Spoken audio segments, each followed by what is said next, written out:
"What are you doing to my son?" he asked. The once shy doctor looked up at the arrogant billionaire and answered in kind. "I'm the attending physician, and I'm trying to save your son's life." The night I met Waylen Bridges, I was eating a granola bar at the nurse's station and thinking about nothing in particular. That's usually how it goes. The shift is long, your feet hurt. You've already handled a farmer with a broken wrist, an elderly woman with chest pain that turned out to be acid reflux, and a teenager who'd somehow gotten a fishhook through his thumb. You stop anticipating. You just wait. Then the ambulance doors open. I heard them before I saw them, the wheels of the gurney, the paramedic's voice cutting through the corridor. I was already moving. That's the thing about emergency medicine. Your body learns the sound before your brain catches up. The boy was maybe 6 years old, dark hair plastered to his forehead, eyes open, glassy with shock, that particular stillness that children get when the pain is so big they go quiet inside it. His left leg was immobilized in a field splint, temporary, rough, and even from the doorway I could see the fabric of his jeans was cut away. Compound fracture. I clocked it immediately. The man behind him was tall, well-dressed even in disarray, the kind of expensive that doesn't announce itself. It just sits there quietly. His shirt was torn at the shoulder. A cut above his eyebrow had dried to a thin, dark line. He was on his phone. "I don't care what it takes, Niles. Just find me options." I fell into step beside the gurney. "What's his name?" The paramedic answered. "Jacob, 6 years old. Father's name is Bridges. Car went off the road near Mount Washington, hit a guardrail. Father has superficial lacerations. The boy took the impact on the left side. Possible internal injuries. Confirmed tibial fracture with bone displacement through the skin." I nodded. Kept walking. "Sir." I touched the father's arm. "I need you to end the call." He looked at me. Blue eyes, sharp, the kind of look that was used to not being interrupted. "One moment," he said into the phone. "No phones in the emergency department, now please." A pause. Something moved across his face. Irritation, calculation, then a fractional surrender. "I'll call you back." He pocketed the phone. "How bad is he?" "That's what we're going to find out." We got Jacob into Bay 3. I pulled the curtain and the world got small, the way I always liked it. Just the patient, the equipment, and the work. I checked his vitals. Blood pressure slightly low, pulse elevated, pupils equal and reactive. I pressed gently along his abdomen, watching his face. He winced but didn't cry out. A good sign, a careful sign. "Hey, Jacob." I kept my voice even, warm without being performative. "I'm Dr. Jones. I know it hurts. You're doing really well." He turned his head toward me, those big dazed eyes. "Is my dad here?" "Right here, buddy." The father stepped forward. For a moment the sharpness left his face entirely. He took his son's hand and held it the way people hold things they are terrified of losing. "Right here." I called for imaging and blood work and a small, careful dose of pain relief, enough to take the edge off without masking what I needed to see. Then I began my assessment in earnest.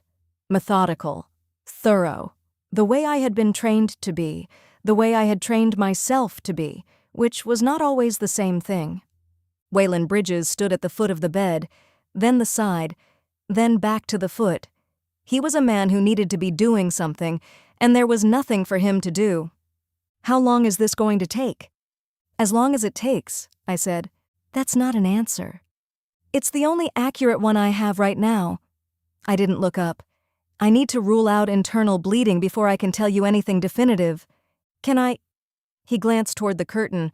"I need to make a call. There's a service I use, private medical transport. If I can get Jacob to Boston Children's Hospital within—" "You can't step out right now," I said quietly. He stopped. "Your son is scared, and if his condition changes, you need to be here, not in the parking lot." He looked at Jacob. Jacob was looking at him. He stayed. About 15 minutes in, he tried a different approach. "Is there an attending physician I can speak with?" I set down the chart. I looked at him directly, not unkindly, but directly. "I am the attending physician." He had the grace to look briefly embarrassed, just briefly. The color that moved into his face was genuine, not performed, and I gave him credit for that. "I apologize," he said, and he meant it. "Thank you." I went back to the chart. He was quiet for a moment. Then, I assumed, "People usually do," I said. Not bitter, just factual. "It's all right. You're scared for your son. I understand." I had been the shy girl once. The one who sat in the back of the lecture hall and waited until everyone else had left before asking the professor her question. The one who got into medical school not because she was the smartest one in the room, but because she had studied harder than almost anyone and refused, quietly, stubbornly, to stop. 12 years of that. You accumulate a kind of knowledge that lives in your hands and your eyes and the particular stillness of your voice. You stop apologizing for your competence. It takes a while, but you get there. "Mr. Bridges," I set down the chart and stood closer to him, lowering my voice. "The best thing you can do for Jacob right now is let him feel that you're calm. Children read their parents. If you're frantic, he will be frightened. If you're steady, he has something to hold on to." He looked at his son. He looked at me. Something shifted in him, not dramatically, not all at once, but like a door that had been slightly ajar, deciding to open a little wider. He pulled a chair to the bedside and sat down, and he took Jacob's hand again, and he said, "You know what I was thinking? We should get a dog." Jacob's eyes opened wider. "Really?" "Yeah, big one, ridiculous one that takes up half the couch." I watched them from the corner of my eye while I worked. A few minutes later, Jacob reached out and found my hand. I let him hold it. The imaging confirmed what I'd suspected. No internal bleeding. A mercy. But the fracture was what I'd feared. Compound, displaced, the bone having breached the skin. I stepped to Waylen's side while Jacob dozed lightly from the pain medication. "Here's where we are. No internal bleeding. That's the good news." I showed him the imaging on the tablet. "This is the bad news. The bone has broken through the skin. You can see the displacement here. This requires surgery, and tonight." He absorbed this. "Boston Children's won't be enough time." I said it gently but without ambiguity. A compound fracture is an open fracture. Every hour we wait, bacteria travel deeper into the bone. We are talking about a potential infection that could compromise the entire limb. I'm not willing to risk that, and you shouldn't be either. How long would the surgery take? 2, maybe 3 hours. The goal is to wash out the wound, stabilize the fracture. We have a good orthopedic team." He was quiet. The phone was still in his pocket, but he didn't reach for it. "Dr. Jones." He said my name with deliberate weight, like he was reminding himself, is this the best thing for him? "Yes." A long beat. "Then do it." He was in the corridor on the phone before Jacob was even fully prepped for the OR. I caught fragments as I passed. Helicopter, 2 hours, whatever it costs. Niles, just get it done. Niles, I would learn, could get anything done. I was scrubbing in when Dr. Knight passed me in the corridor. He was a medium-sized man with a large opinion of himself, which was, in my experience, the most dangerous kind. He'd been at the hospital longer than I had, which he treated as a form of seniority. He had a way of addressing me in front of staff that was never quite an insult, but always quite a diminishment. "Bridgman case?" he said, looking at my chart. "Bridges, yes. Compound fracture in a child. That's a complex procedure." He let the sentence rest there, full of implication. "I know." I kept walking. "I'm just saying, if you need me to scrub in—" "I don't." I pushed through the door. "Good night, Dr. Knight." I heard him say something to the charge nurse behind me. I didn't turn around. I had a 6-year-old boy to fix. The surgery took just under 3 hours. I came out to find Waylen in the waiting area with a man I hadn't seen before, trim, dark-suited, with the particular quality of a person who is always busy but never appears hurried. He stood when I walked in. "Mr. Bridges." I sat across from them. "The surgery went well. The fracture is stabilized. The wound is clean. He's in recovery now." Waylen exhaled. It was the only time I saw the architecture of his composure crack completely, and it only lasted a second. "Thank you," he said. "He's going to need to stay for at least 24 hours, possibly 48. The bone is fragile right now, and I don't want movement until we know he's stable." The other man, Niles, leaned slightly forward. "I've arranged a medical helicopter and a private room in Boston." "After 24 hours," I said. "Not before." Niles looked at Waylen. Waylen said, "After 24 hours." Niles nodded, with the pleasant equanimity of a man who had been redirected many times and had learned to take it in stride. Dr. Mortimer arrived around 2 in the morning. He came in the way consultants sometimes do when they've been flown somewhere expensively, slightly too comfortable, slightly too sure of himself. He was a pediatric orthopedic specialist from Boston that Mr. Bridges had flown in by helicopter, and he introduced himself with just enough syllables to make sure I knew it. "I'd like to review the procedure," he said, opening the chart.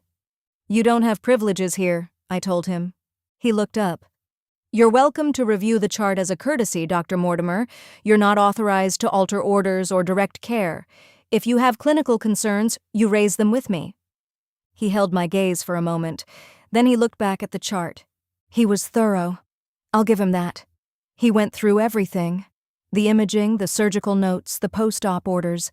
And by the time he was done, some of the performance had gone out of him, and what was left was just a doctor looking at another doctor's work and finding nothing to fault. "Clean procedure," he said finally. "Thank you. The post-op protocol is appropriate." "I know." A pause, almost a smile. "I'll let Mr. Bridges know." "You do that." He went. I stood in the corridor for a moment. Then I went to check on Jacob. I don't usually sit with patients. Not that I don't want to. I left a practice in Boston specifically because I couldn't anymore. I had 40 patients a day and only 12 minutes with each one, and I started to lose the thread of them as people. Faces became charts. Charts became numbers. I moved out here to rural Massachusetts because out here, you still had time sometimes to just sit. Jacob was awake. Barely. Floating in that warm, underwater place that post-surgical kids sometimes find, where everything is soft and nothing is required of them. "Dr. Jones," he said. "Fuzzy. Certain. Hey, Jacob." "You fixed my leg." "My team did. I supervised." "Did it look gross?" "Very gross." He smiled at that, eyes still closed. "Cool." I sat. The night was quiet. The monitors beeped their steady small rhythms. I had no other emergencies. For once this corner of the earth was at peace with itself. And so I stayed. Waylen came in around 4 in the morning. He stopped when he saw me. He'd shed the ruined shirt for a hospital-issue scrub top, and he looked for the first time like someone who had been in an accident rather than someone managing one. "You're still here," he said. "Apparently." He came and sat in the chair on the other side of the bed. Jacob stirred slightly and subsided. "You didn't have to stay." "No," I agreed. He looked at his son, then at me, then at his hands. "I was a jerk to you earlier." "You were scared," I said. "People are scared. It makes them rude sometimes." "That's generous." "I'm a generous person." He almost smiled. The first time I'd seen that. It changed his face considerably. We sat in the quiet for a while. The monitors beeped. Somewhere down the hall a door opened and closed. The particular silence of a hospital at 4 in the morning is unlike any other silence. Purposeful, watchful, held. "You grew up in Boston?" he asked eventually. Niles must have told him, or he'd looked me up. I suspected the latter. "Brighton, you?" "Back Bay." A pause. "You went to BU." "Pre-med, then Tufts for medical school." "I was at BU too," he said. "Class of 2009. I looked at him. 2009. You're, what, 38? "Yes." "I was 2011. I looked back at Jacob. We probably walked past each other 100 times. Probably. Something settled between us then. Not intimacy exactly. More like the recognition of common ground, the way it feels to find out someone grew up on the same street in a city you thought you'd left. We talked slowly, carefully, the way people do when it's 4 a.m. and the stakes are low and neither of you has anywhere to be. He asked about this town. I told him what I'd found there, the slowness, the space, the patients who brought me vegetables from their gardens, the nights when the stars were impossible. "You sound like you love it here," he said. "I do," I said. "Mostly." He heard the mostly. What's the mostly? I thought about Dr. Knight's voice in the corridor. "If you need me to scrub in," the way the charge nurse had looked at her shoes. "Nothing worth getting into," I said. He didn't push. I appreciated that. And then, somewhere around 5 a.m, I said, "Do you read poetry?" He went still. Not suspicious. Still. More like a man who has just heard a word spoken aloud that he thought only existed in his head. "Why?" he said carefully. "You had a copy of Keats in your jacket pocket," I said. "When they brought you in, it fell out on the gurney. The paramedic picked it up." A long pause. He rubbed the back of his neck. "In college," he said. "Yes, I read a lot of it. I don't really, it's not something I tell people." "Why not?" "Because the last time I admitted it, a business partner laughed for about 3 minutes. "That's unfortunate for him," I said. He looked at me. "You read it?" "Keats, specifically. The odes, but mostly the letters." I kept my voice even, like I was stating a weather report. "He wrote these letters to Fanny Braun, his love. They're extraordinary. He's writing about beauty and mortality and the sensation of being alive, and it's all wrapped up in this plain, urgent, heartbroken voice." Waylen was quiet for a long moment. "The letters?" he said. "Yes." "He died at 25, I said. "Tuberculosis.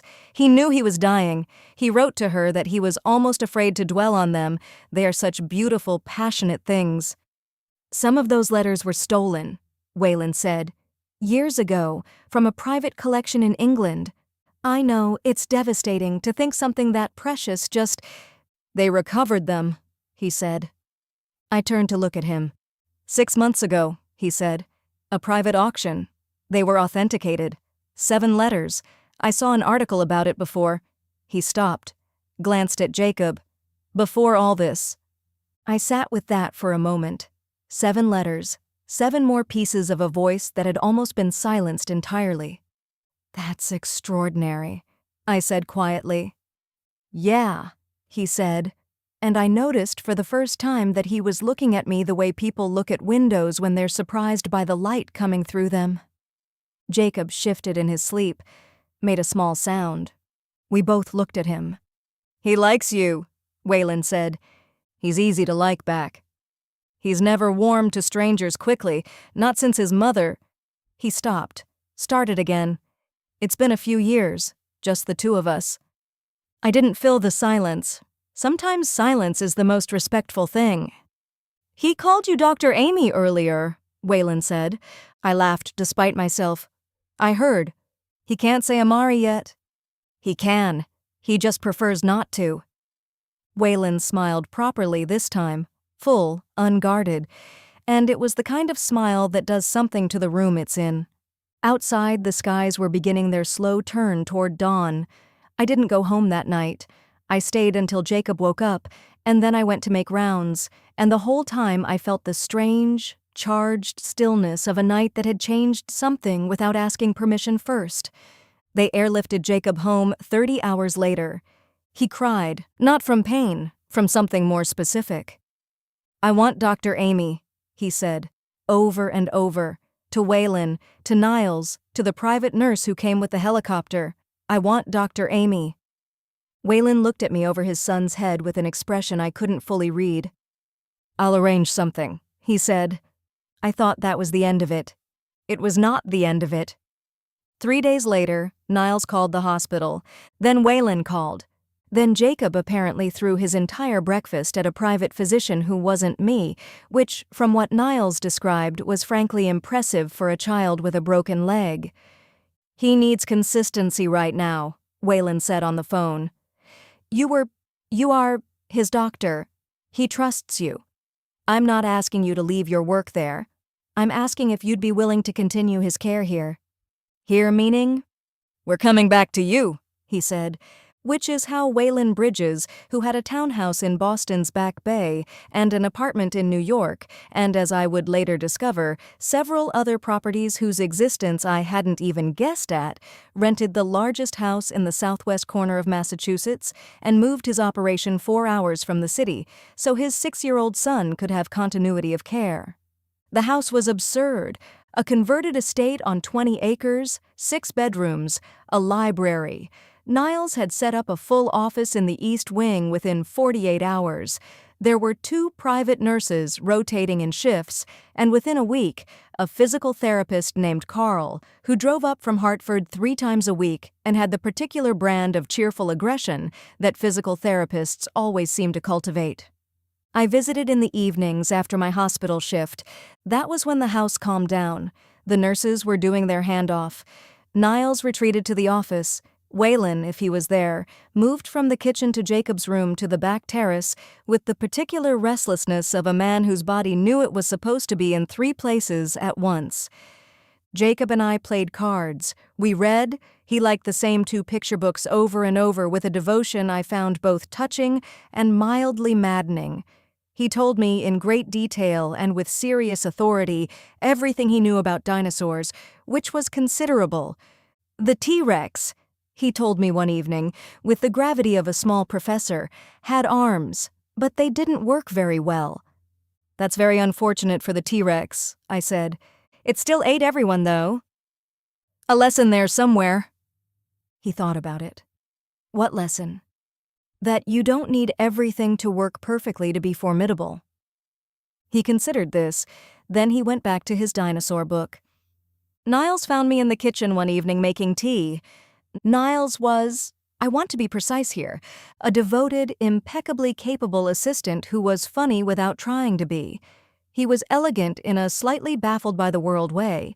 He once told me, in all seriousness, that he had once arranged for a private chef to fly to the Maldives for a dinner party and found the experience fine, except for the matter of the flowers, which he preferred not to discuss. He talks about you, Niles said, accepting the tea I offered him. Jacob. I know, he tells me about it. He says he reports my excellences. He does. A pause. So does Waylen, for what it's worth, though he uses different vocabulary. I said nothing. Niles sipped his tea. He had the quality of a man who understood that silence was also a form of conversation. He's a good man, Niles said. It took me a while to understand that. He doesn't perform goodness. He doesn't announce it, but it's there. I thought about the night in the hospital, the way he'd sat with Jacob and talked about a dog, the way he'd held his son's hand. I know, I said.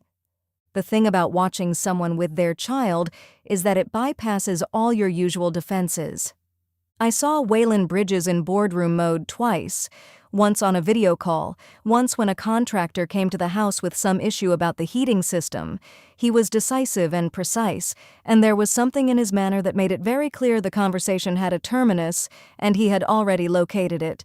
Then Jacob would call him on the intercom, and the whole architecture changed. He would close the laptop, he would get on the floor, he would play whatever game Jacob had devised, with an investment that was total and unperformed. He brought Jacob's favorite foods, not delegated to Niles, but selected himself, carefully, a fact I noticed because I noticed everything. He read to Jacob in the evenings when I was there. His voice changed, slower, warmer, with a patience that had no calculation in it. One evening, Jacob fell asleep mid-chapter. Waylen kept reading for another page and a half before he realized.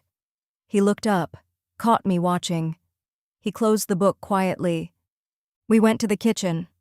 He'll sleep through till morning, Waylen said. He poured 2 glasses of wine and slid one toward me without asking, which, under most circumstances, I would have found presumptuous, and under these circumstances found oddly correct. He's improving, I said. The range of motion is better than I expected at this stage. That's thanks to you. That's thanks to Carl and Jacob's own stubbornness. He gets the stubbornness from somewhere. I smiled at my wine glass. We talked about Boston, about the neighborhoods that had changed and the ones that hadn't, about what it meant to leave a city and return to it as someone different. He had built his company from nothing, he told me, not with false modesty, but with the matter-of-fact quality of someone stating geography. This is where I started. This is where I ended up. The distance between is just work. So you don't talk about it like it's something you're proud of, I said. I'm proud of Jacob, he said. The rest is just something I did. I thought about that for a while. It was in the 3rd month that I fell asleep in Jacob's chair. I had been there longer than usual. My shift had been hard. Dr. Knight had been particularly pointed during morning rounds, questioning my dosage decision on a post-surgical patient in front of 3 residents, his voice carrying that particular note of patronizing interrogation that he'd perfected over years of practice. I had answered him calmly and correctly, which I knew would only sharpen his resentment. These were the days when the hospital didn't quite feel like enough, when the quiet of the countryside turned slightly hollow, and I wondered what I was proving and to whom. Jacob had been asleep already when I arrived.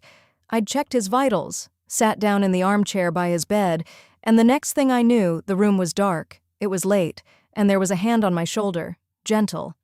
"Hey," Waylen said. I blinked up at him. He was still in his work clothes. Late night from Boston, probably. He looked tired in the specific way that people look tired when they've been managing things rather than living them. My mind, still half in sleep, found him before the rest of me did. "Hi, sweetheart," I said. Then I woke up completely. The silence that followed was about 3 seconds long and felt considerably longer. "I'm sorry," I said. I sat up straight. I fell asleep. "I'm sorry, It's fine," he said. His voice was careful, gentle. "No, I should go." I stood too quickly and had to catch myself on the arm of the chair. "Amari, just my name." Quietly. I stopped. "It's fine," he said again. And there was something in it that was not just reassurance. I went home. I drove through the dark Berkshire roads, and the mountains stood on either side of me like something patient and permanent, and I thought about his face in the lamplight and the word that had come out of my mouth before I'd had the chance to curate it. "Hi, sweetheart." The embarrassment and the laughter arrived at exactly the same time and fought each other to a draw. I didn't sleep much that night. The first letter arrived 11 days later. A cream-colored envelope. My name in handwriting. Careful, unhurried, on beautifully designed heavy stationery that whispered when I unfolded it. A thing of beauty is a joy forever. Its loveliness increases. It will never pass into nothingness. I stood in my kitchen in my scrubs at 7 in the morning and read it 3 times. Then I put it on my bookshelf between the Keats collected works and a worn copy of the collected letters, and I went to work. I didn't say anything to Waylen, though it could only have been him who sent it. Neither did he. More came, some to the hospital. One I found on the table beside Jacob's bed when I arrived, the envelope propped against the water glass. Sometimes they were other poets. Mary Oliver once, a Neruda line that I had to look up because my Spanish had rusted to almost nothing, but mostly Keats. The nurses at the hospital noticed.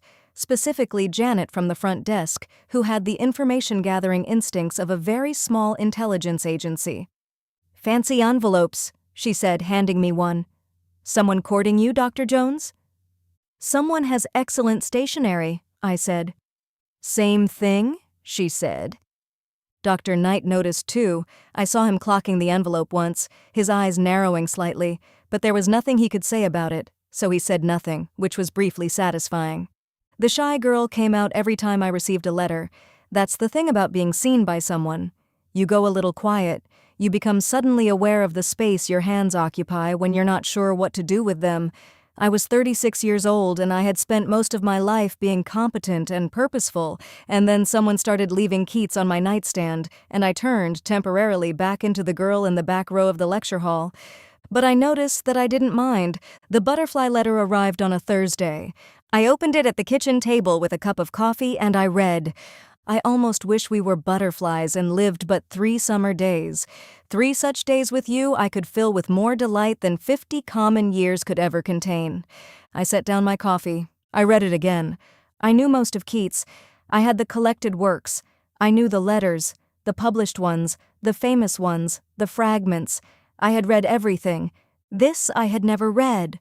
I drove to Waylen's house that evening with a different quality of attention in my body, sharper, lighter, like the world had been retuned slightly. Jacob was doing his physical therapy exercises in the living room with Carl. Waylen was on the terrace with his phone and a stack of papers, doing the endless work of being whatever it was he was. Billionaire. That word still sat a little strangely when I applied it to the man who read to his son and fell asleep in board meetings over poetry. I sat down across from him. He looked up. "The butterfly stanza," I said. Something flickered in his face. "I don't know it," I said, "and I know most of them." He put his papers down. "It's from the recovered letters," he said. "The 7 that were authenticated 6 months ago. They've been published in a limited academic edition. He paused. "I bought a copy." I looked at him. "Also," I said, "the first poem you sent." "Yes?" "A thing of beauty is a joy forever." I kept my face straight. "Very bold choice, very daring. Most people have that one on a throw pillow." He laughed, actually laughed, surprised by it, and it transformed him entirely. "I panicked," he said. "I was going to send the butterfly one first, and then I thought that might be too much." "And so you went with the most famous line in the English Romantic canon." "As a warm-up." I nodded. "Very." "As a warm-up." I nodded. "Very strategic." We were still smiling at each other and the evening air was warm, and somewhere inside Jacob was lecturing Carl about the T-Rex. "Amari," he said. "Yes?" "I think you know what I do," I said. A beat. "And?" he said. I looked out at the mountains, the green of them, the immensity, the way they sat there indifferent to everything and yet somehow comforting because of it. "And," I said, "I think I'd like to read the recovered letters." He understood that this was not a deflection. "I'll get you a copy," he said. In the background, during those months, something else was happening. I only learned the details later from Niles, who told me with the serene detachment of a man recounting chess moves. Waylen had inquired quietly into the matter of Dr. Knight, not aggressively, not visibly. He had simply, as Niles put it, made some calls. The inquiry that had previously acquitted Dr. Knight at his previous hospital turned out to have been closed somewhat hastily. New information had been brought forward, by sources who had previously felt unable to speak, to the hospital board, a patient who had been treated by Dr. Knight several years ago, who had outcomes that deserved closer examination, a pattern that 3 colleagues had documented but never formalized. The board convened, the hospital launched a formal review. Dr. Knight was suspended pending investigation. I found out on a Tuesday morning when I came in and he simply wasn't there. Janet told me with barely suppressed satisfaction. No one had really liked Dr. Knight. He hadn't just been a bully to me. I sat with it for a while. I thought about all the mornings I had walked into that hospital and straightened my spine and let the questions slide off me. I thought about the residents watching, about learning, by watching me, how a person absorbs diminishment without absorbing the diminishment. I hoped they had learned something else, that sometimes the thing simply gets removed. I didn't ask Waylen about it directly. He didn't offer. But Niles, who missed nothing, said to me once with elaborate casualness, "Mr. Bridges is a great believer in institutional accountability." "Is he?" I said. "Strongly," said Niles. "Passionately, even. Would you like more tea?" 5 months after the accident, Jacob ran. Not quickly, not gracefully.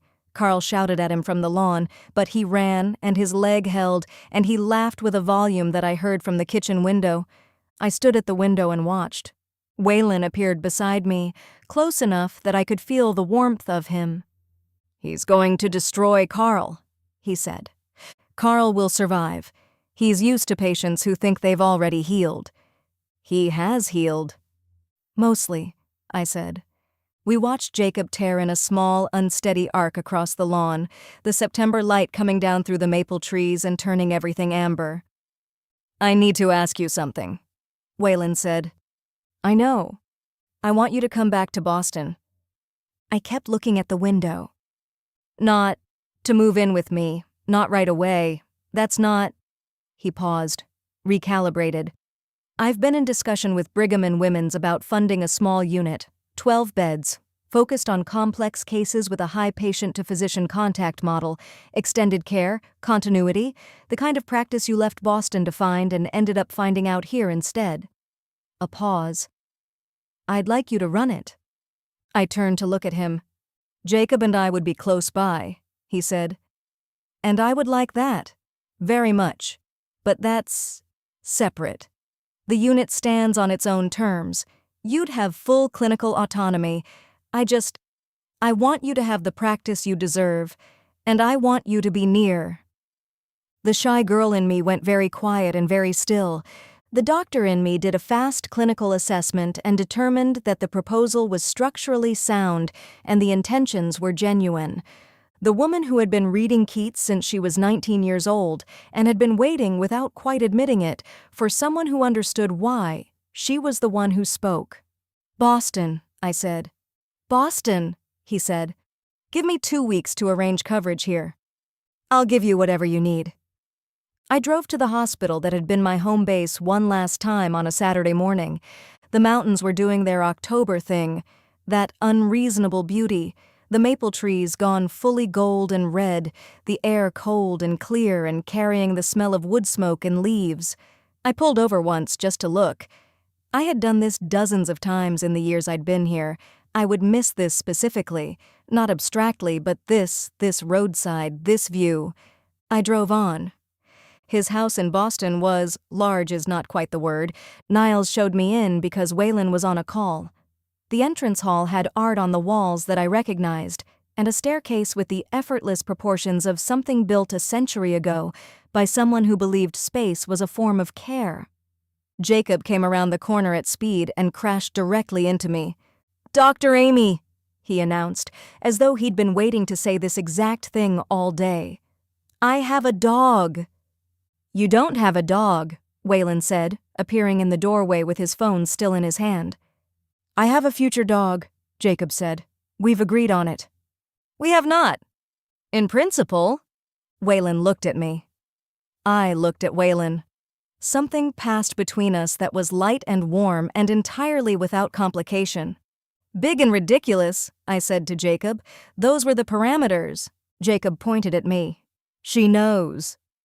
Waylen's phone disappeared into his pocket. He walked toward me and the house settled into quiet behind him. "Hi," he said. "Hi," I said.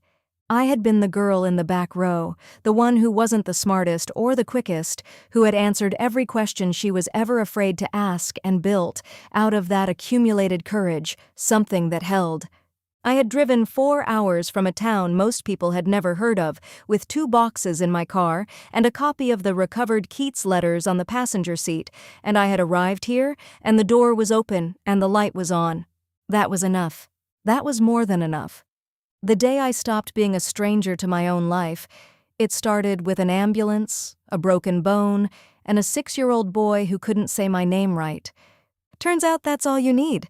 If you enjoyed this story, please like and subscribe.